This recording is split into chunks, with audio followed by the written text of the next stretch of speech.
Goeiedag en hartlik welkom by die laaste episode van AgriMonitor vir die jaar. Ek is Elvira wat vir oulaas saam met julle in hierdie program kuier. Nou in vandag se AgriMonitor kuier ons buite Okahandja op die plaas Ryno waar akwaponika gebruik word om slaaië en groentes te produseer. Dan ook kyk ons terug na een van ons gewildste episodes van die jaar, die turksvydag saam met prof Herman by Kalkfeld. Kuier lekker saam. Funding partly and the risk aspects that are related to the potato production is also quite.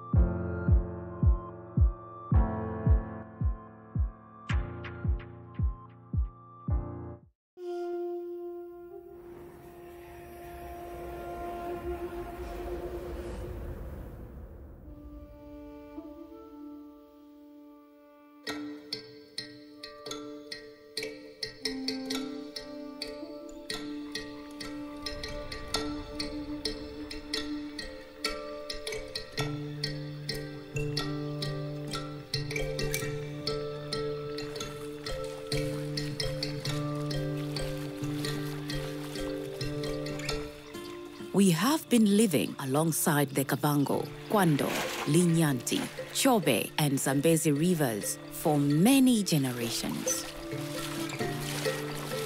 The rivers are our source of life.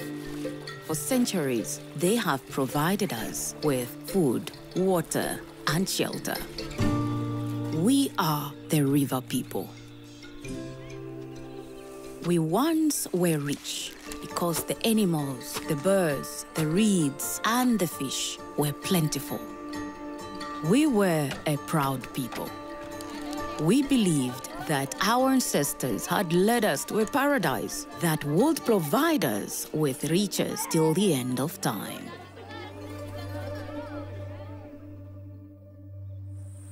But nothing stays the same. Families grew and the population increased. And then, even more people came. They came from near and far, people searching for greener pastures, people displaced by war and politics, people in need of food, water, and shelter. The river people did not worry. We thought the rivers were so rich, there would be enough for everyone.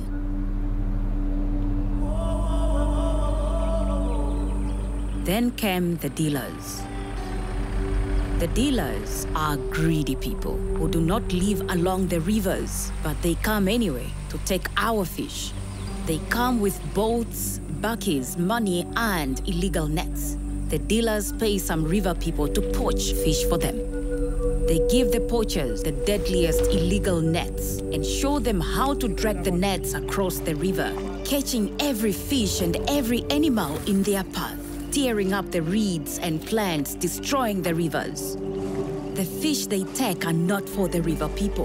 They are for people in distant towns, cities, and countries.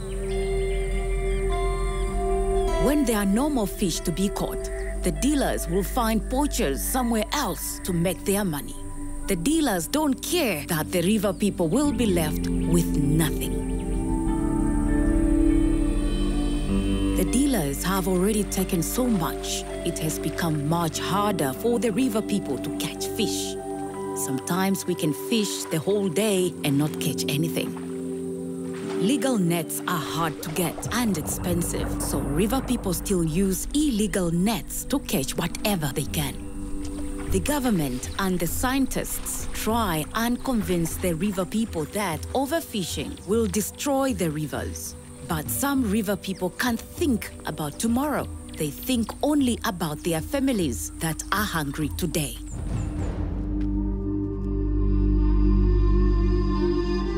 Because of uncontrolled, destructive, and commercial fishing, our source of life, the rivers, are on the brink of collapse. The riches they once provided are vanishing right before our eyes. The climate is changing too. It's getting hotter and more difficult to grow food. The river people need the rivers and their fish more than ever before.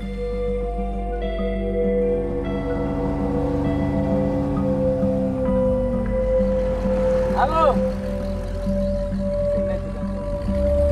The shallowness is a problem. You cannot go faster, closer to them now. They will run into in their village. Our government, ministries, scientists, conservationists, ecologists, and environmentalists want to save our rivers, but they can only provide the support. As it always was, and as it will be in the end, only the river people can save our rivers. The rivers are too precious, too valuable, and too much a part of our lives to just let them die. We must work together and make a plan to save the fish, because without the fish, the rivers will die, and then we will no longer be the river people.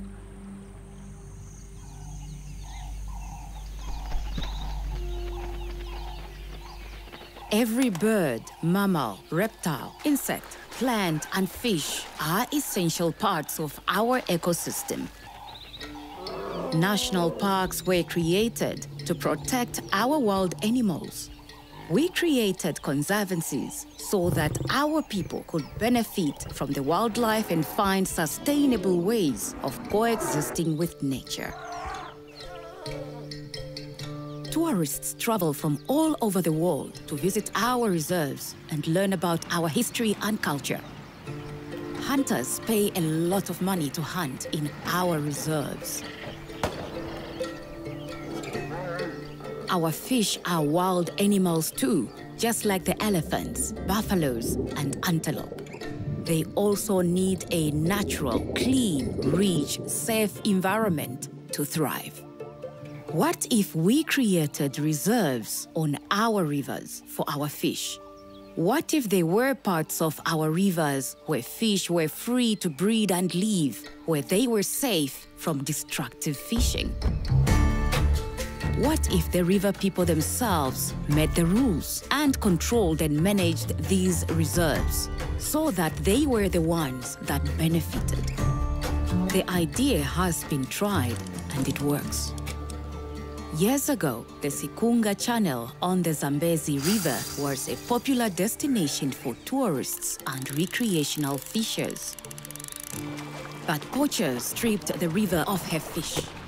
They used so many illegal nets, the fish became so few, the tourists stopped visiting. The loss of income affected the people of Sikunga the most. Further down the river, the Kasaya Channel that connects the Chobe and Zambezi rivers was also stripped of her fish. The river people of Sikunga and Impalila decided it was time to restore their rivers.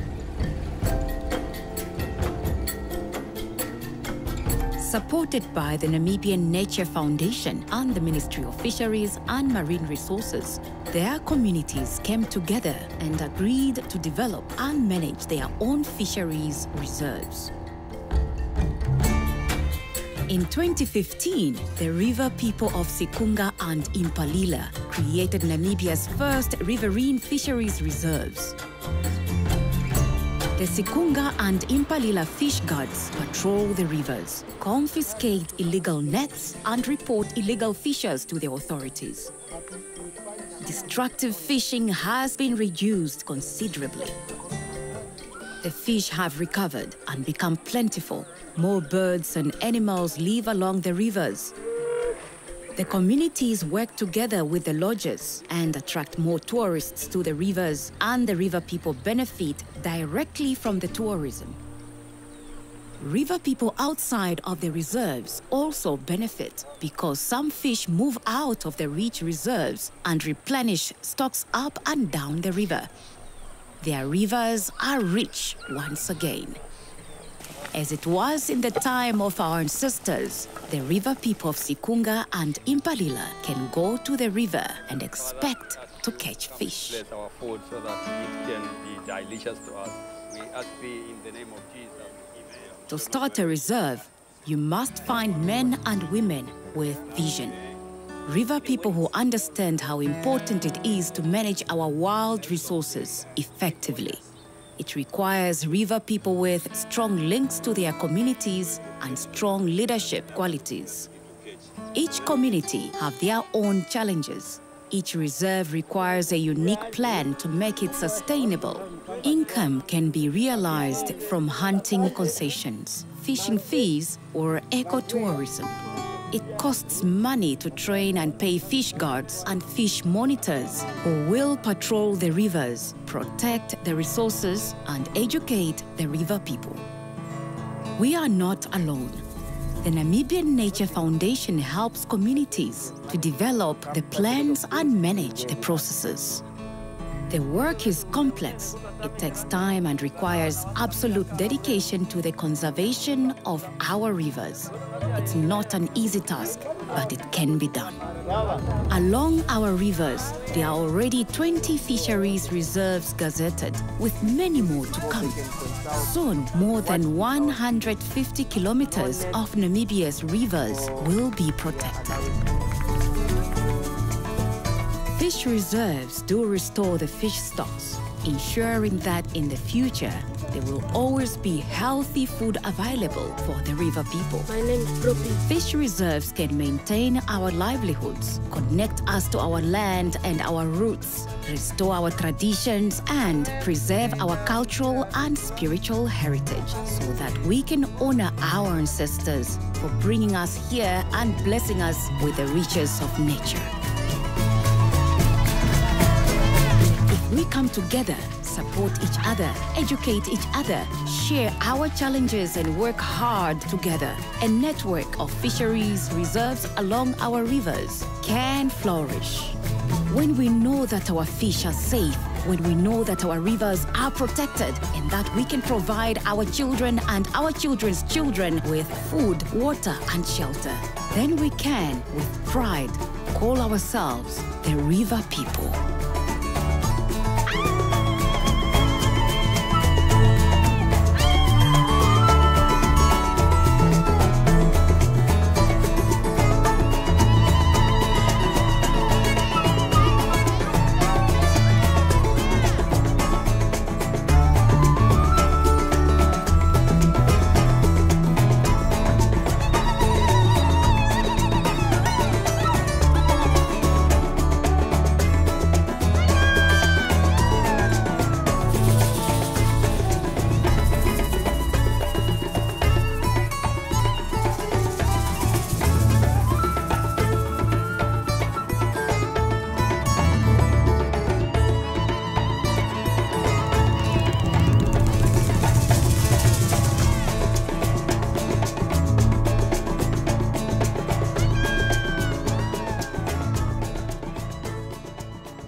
Did you know you can buy a new or second-hand vehicle such as light delivery vans, trailers, small trucks and tractors for agricultural use? The repayment period for these vehicles ranges between 5 and 10 years. Contact your nearest AgriBank branch or visit our website at www.agribank.com.na for more information about this loan product. You can also visit us on Twitter, Facebook, Instagram, LinkedIn and YouTube. AgriBank, your all-season bank.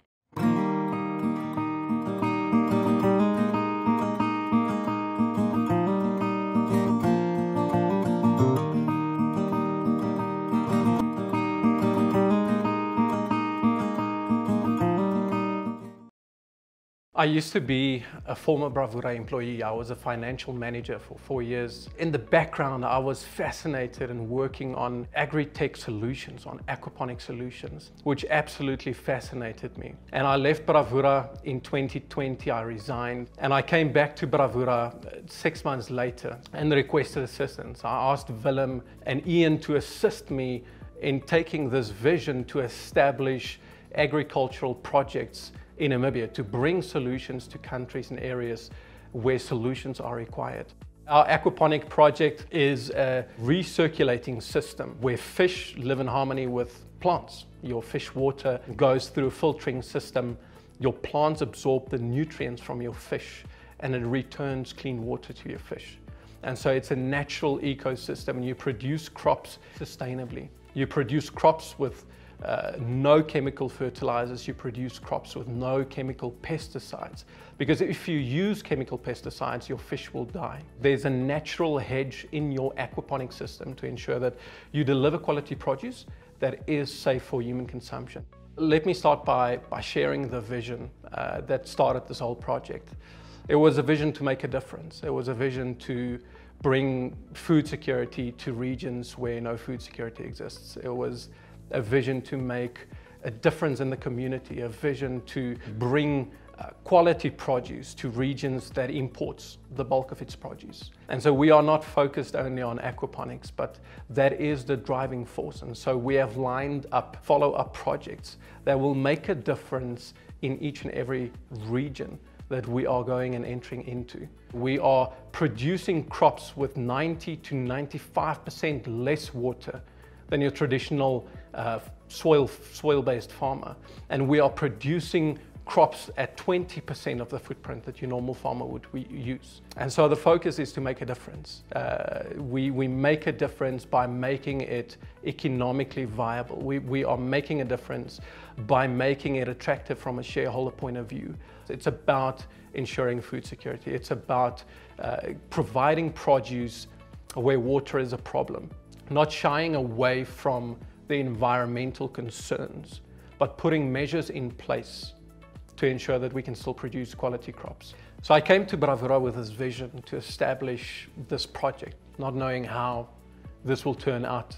And they took my hand and we built and developed not only this project, the one that has been implemented, but we developed a plan for the next 5 years, established what the next 5 years would look like.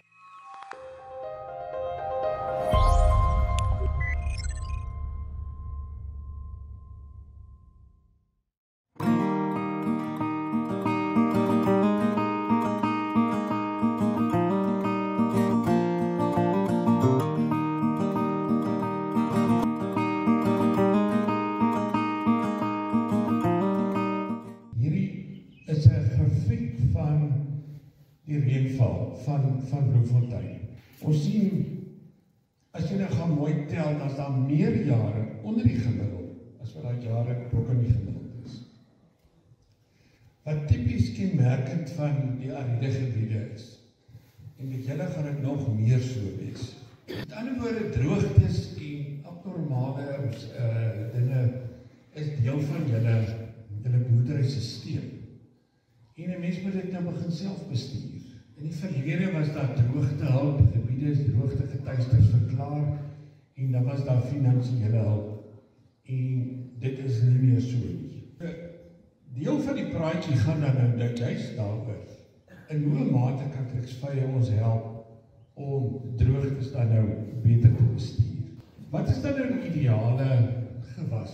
Waar moet hierdie gewas kan voldoen? In die aard van die saak moet hy droogtes kan hanteer. Hy moet 'n hoë, konstante produksie vir ons gee. Anderwoorde, hy moet so nie geaffekteer word. Hoe kry hy dit reg? Die enigste manier hoe hy dit kan doen, is om die bietjie water wat hy kry, meer doeltreffend te gebruik. 'n Mens het ongeveer 3000 liter water nodig om 1 kilogram koring te produseer. Jy het ongeveer 100 liter water nodig om 1 kilogram turksvye te produseer. En dis waar dit inkom. Met ander woorde, die bietjie water wat jy het, benut dit so effektief as moontlik. Dan in die aard van die saak moet dit nie vreeslik ingewikkeld wees om hierdie gewas te plant, om die gang te kry, te bestuur nie. Jy moet hy moet van 'n goeie kwaliteit wees, hy moet smaaklik wees. Jy moet aanvaarbaar vir die diere wees. En jy moet 'n plan hê met hierdie gewas wat jy produseer. Turksvye het so net na Jan van Riebeeck in die Kaap aangekom.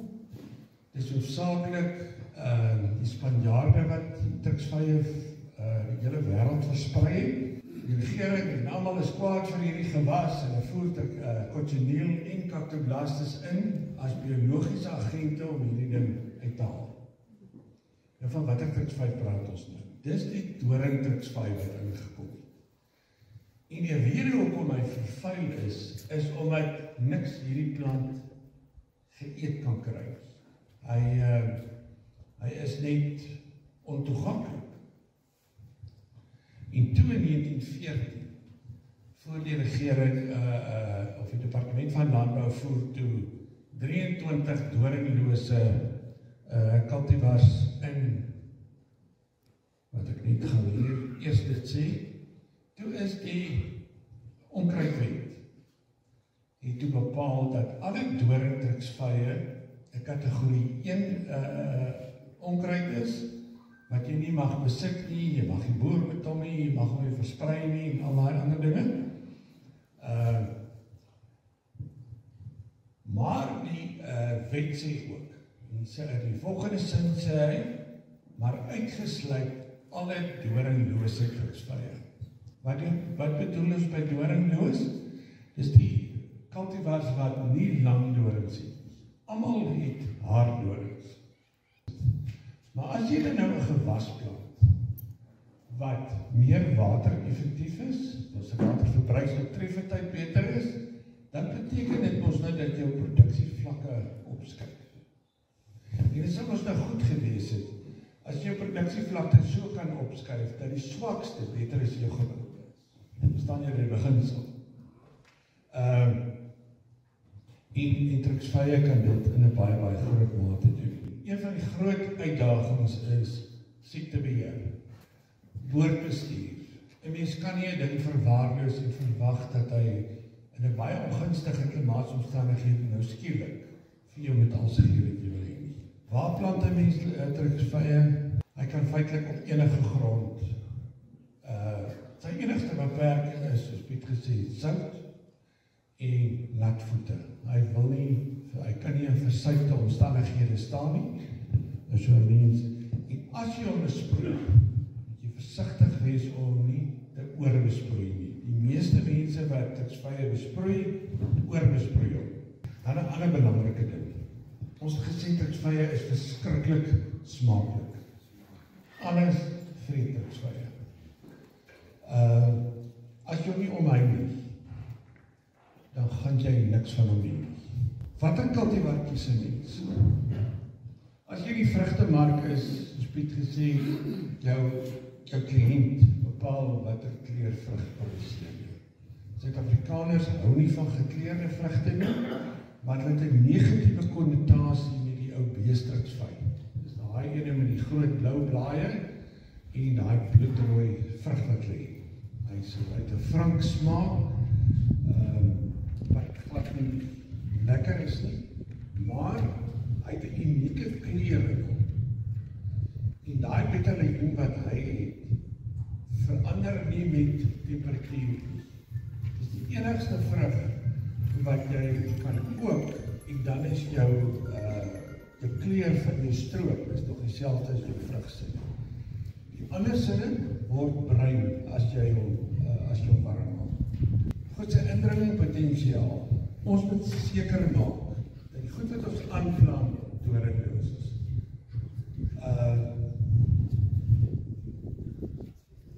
Anders het jy probleme met die wet en hierdie omgewingsgroepe gaan vir jou uithaal op jou wet. Jou beste plaasrisiko, cochineal, is 'n groot probleem, maar daar is ook mense wat met cochineal boer. Waar ek hierdie insek dan nou laai word in 'n draad geryg en in 'n gebou opgehang, amper soos die ou tabakstore, en hulle word besmet met 'n cochineal. Dis 'n bietjie meer veredelde ene as die wat ons het. Daai goed word met 'n lig afgeblaas en hy word gedroog.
sê dan nou vir julle baie dankie vir die lekker saamkuier gedurende 2023. Dit was vir my 'n wonderlike ervaring. Dit is dan nou ook die laaste keer wat julle my sal sien op AgriMonitor of by Republikein. Ek sê vir julle baie dankie vir al die lekker saamkuier, al die lekker saamwerk gedurende die jaar. Mag 2024 ons almal se grootste drome bewaarheid. Mooi loop.